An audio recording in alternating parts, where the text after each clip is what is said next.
यवतमाळ जिल्ह्यातील लोही परिसरात विद्युत वितरण विभागाच्या निष्काळजीपणानं शेतकऱ्यांना मोठ्या अडचणींचा सामना करावा लागत असल्याचा आरोप होत आहे।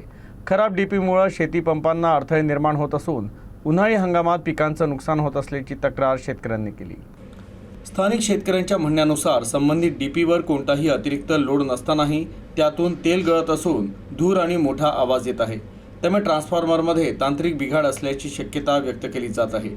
याबाबत वारंवार तक्रारी करूनही विद्युत विभागाकडून योग्य दखल घेतली जात नसल्याचा आरोप शेतकऱ्यांनी केला।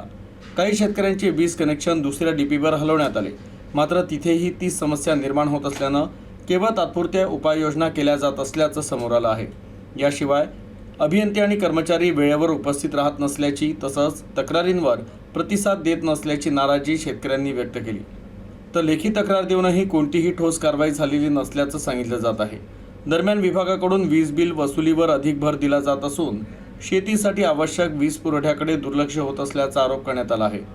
त्यामुळे वरिष्ठ अधिकाऱ्यांनी तातडीनं दखल घेऊन डीपीची कायमस्वरूपी दुरुस्ती करावी आणि दोषींवर कारवाई करावी अशी मागणी शेतकऱ्यांनी केली आहे।